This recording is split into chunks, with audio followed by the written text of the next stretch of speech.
It's a setup demonstration video for your South Boston Toolworks router.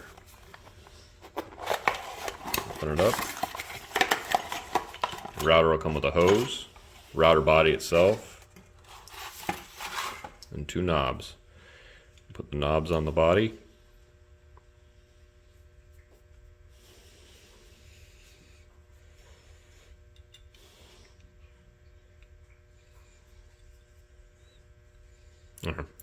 Now you have your black hose, and you have your instructions.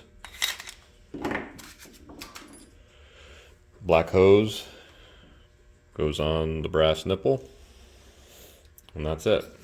That's your assembled router. So this thing will fit a Nico pencil grinder. It will fit a Central Pneumatic pencil grinder. It will fit a Suix pencil grinder. It fits most pencil grinders. To set up your grinder with a self-clearing exhaust vent, you route the grinder exhaust through this black tube, and through your viewing window, your chips will be cleared from the exhaust coming from the grinder. So we take our grinder, we take our tube, and we insert the tube for our grinder about 1 inch up into the grinder exhaust, and you'll take a piece of electrical tape and just lightly tape those two together, and that's it. You're done. For this demonstration, I'm using a single flute HQ Master 16th inch carbide end mill. Slide it through the body. To set your depth, you either take shim stock, find your depth of cut, set your body on your shim stock, and then you lightly tighten the set screws to the router itself. Now, most people don't have shim stock laying around, so a playing card is 10 thousandths thick. So you can stack up 2 sets of playing cards, 6 cards each side. You've set your depth.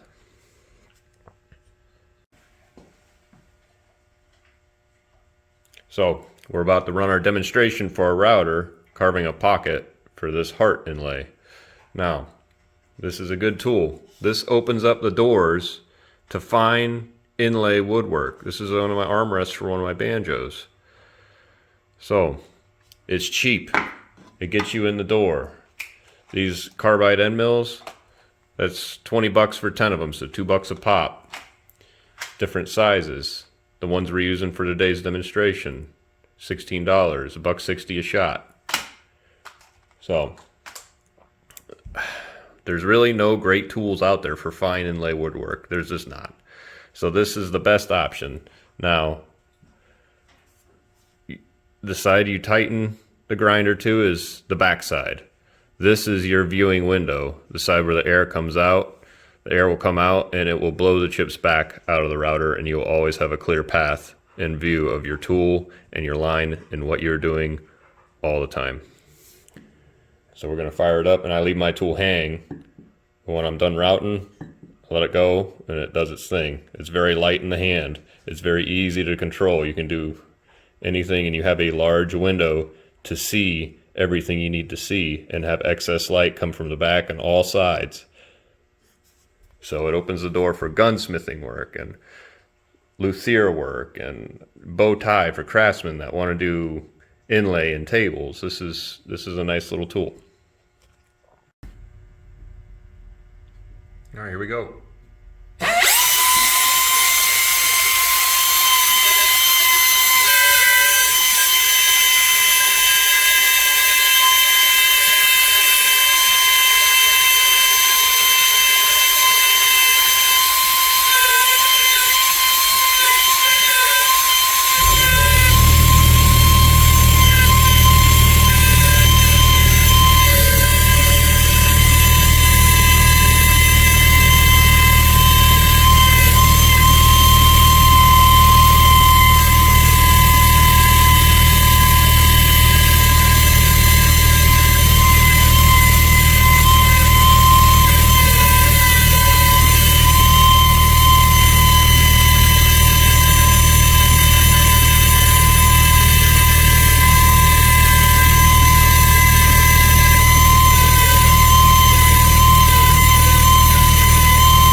we got that pocket carved out. We'll have to do just a little bit of razor blade work to get that to snap in, but there you go. We had a clear view of our cut the entire time, and that's it.